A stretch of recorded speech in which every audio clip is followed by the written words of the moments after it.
Non, non, non, non, non, non.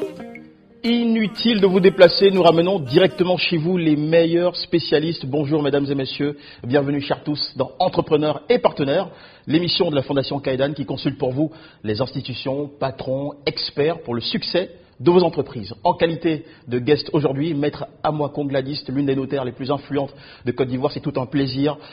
Maître, bonjour. Bonjour Jean-Michel. Bienvenue. Merci. Merci d'apporter aussi votre expertise à ce programme. Il se dit que le notaire est un allié du succès de l'entrepreneur.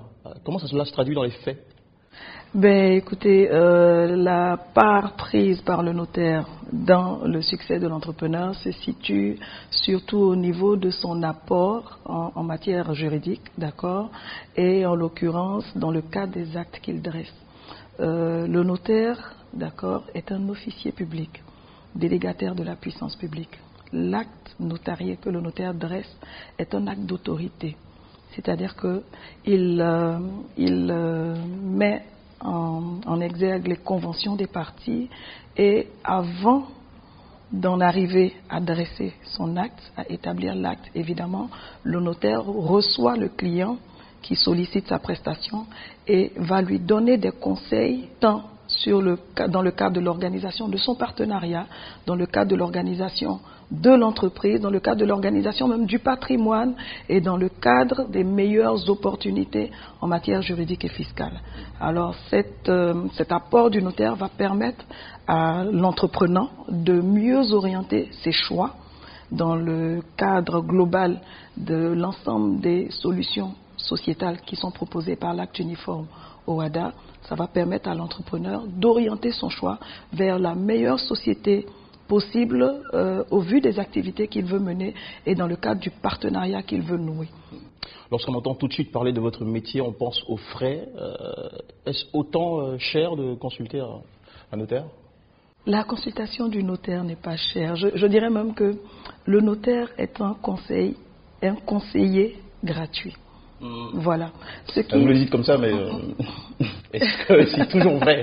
Non, non, absolument. Le notaire doit sa conscience professionnelle à l'entrepreneur ou à toute personne qui le sollicite. Le notaire doit sa conscience professionnelle. Il doit ses meilleurs conseils. Alors, quand vous venez voir le notaire, le conseil qu'il prodigue, il n'est pas payant, il est gratuit. Ce qui se paie chez le notaire, ce sont les actes qu'il établit, d'accord, ou les diligences qu'il peut avoir à mener. Mais le conseil en lui-même n'est pas rémunéré en ce qui concerne le notaire. Le notaire apporte son éclairage juridique, son éclairage fiscal, sans que cela ne fasse l'objet de rétribution.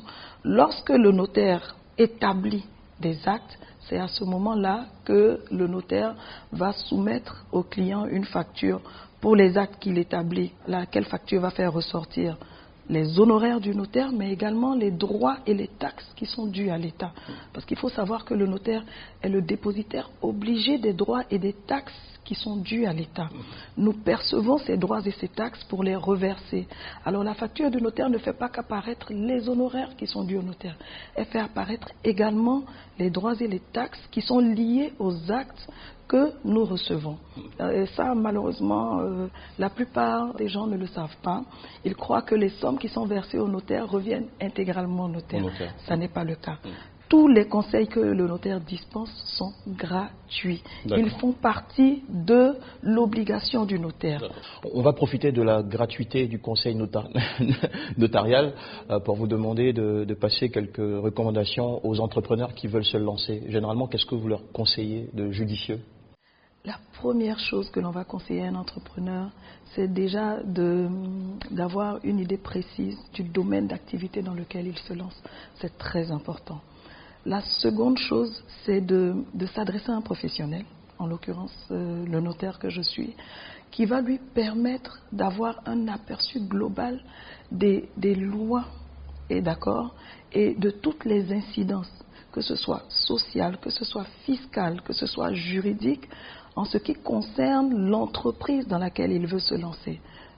Il est important de savoir, par exemple, au moment où vous constituez une société, que représente le capital.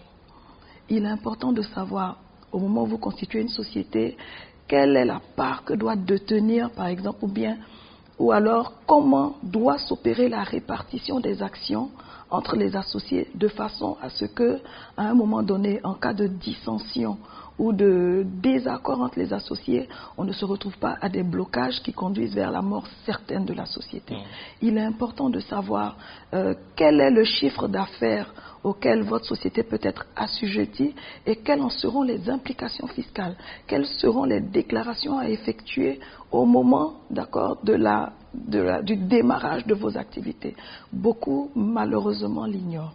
Et le notaire est à même, justement, de vous donner un aperçu global de tous ces aspects liés à l'activité, à la vie de votre société. Voilà. Alors, parlons de la société. Quels sont les critères de choix de forme de société pour un entrepreneur? C'est-à-dire, comment on choisit le statut de son entreprise? Y a-t-il des filtres? Déjà, d'accord, le choix de l'entreprise est fonction, comme je disais, de l'envergure de l'activité que l'on va entreprendre. Il y a des activités pour lesquelles vous avez des obligations déjà en matière du choix de la société.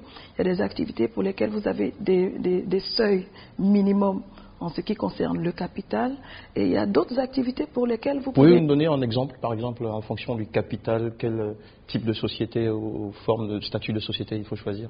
Je peux vous dire, par exemple, que dans le domaine de la facturage, vous avez l'obligation d'avoir un capital minimum de 100 millions. Dans le domaine des assurances, dans le domaine bancaire, vous avez l'obligation d'avoir un capital minimum de 6 milliards. Dans le domaine des assurances, vous avez des obligations de capital minimum également. Donc, il y a des secteurs d'activité dédiés pour lesquels l'administration, les règlements imposent un capital minimum. Maintenant, pour d'autres activités, le choix du capital est librement fixé par les associés. D'accord ? Le capital va servir, il faut savoir que le capital constitue les fonds propres de la société au départ. Donc, ces fonds propres-là vont servir aux associés, d'accord, à faire face aux premières dépenses, d'accord.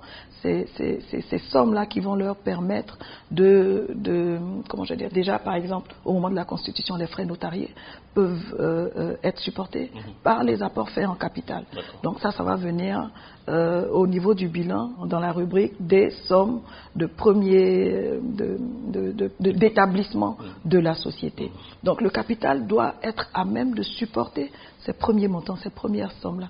Il doit être à même de supporter également les achats de matériel qui peuvent être effectués dans le cadre du démarrage des activités. Il doit être à même de supporter les investissements, premiers investissements, en attendant évidemment de pouvoir avoir recours à des investisseurs ou à des établissements bancaires. C'est la cagnotte commune des actionnaires. Voilà ce que représente le capital. Le 30 janvier 2014, il y a eu la révision de l'acte uniforme, l'adoption de l'acte uniforme révisé de façon plus précise.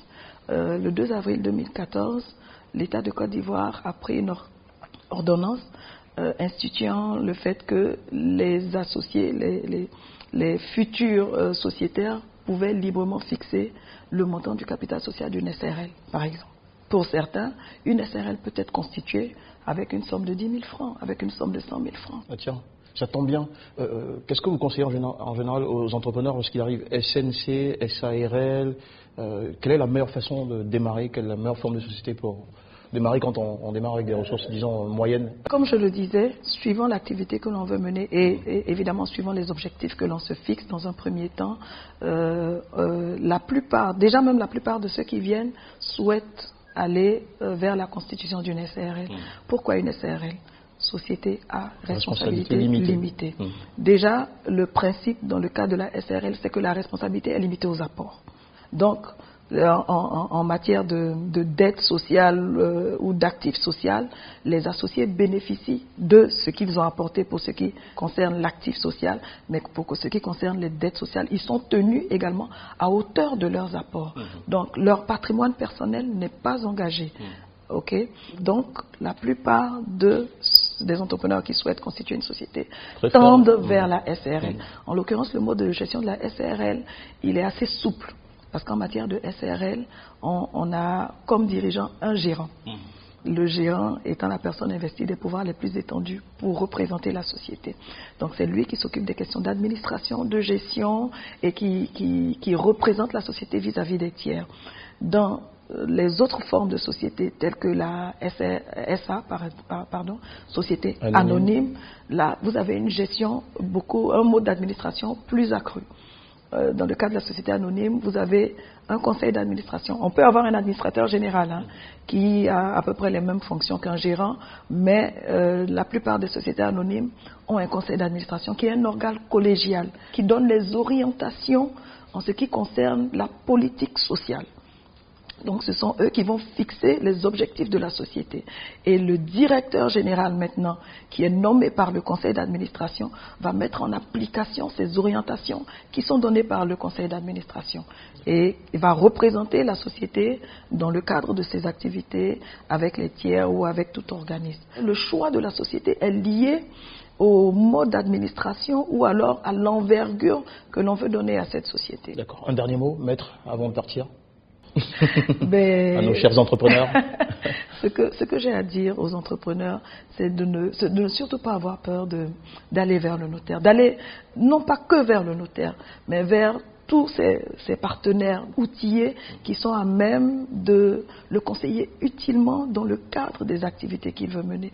C'est très important de savoir l'environnement juridique, de savoir l'environnement fiscal, de savoir l'environnement financier de l'activité que l'on veut entreprendre. Sinon, ce serait aller comme à l'aveugle et à coup sûr, on aura beaucoup d'obstacles auxquels on va se retrouver heurté.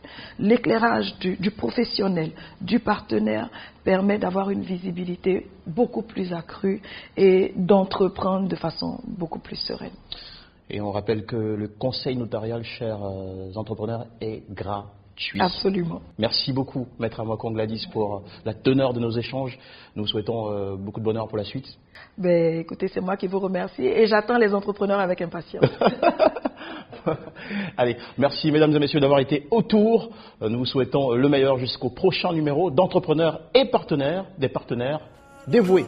Votre succès. On baisse pas les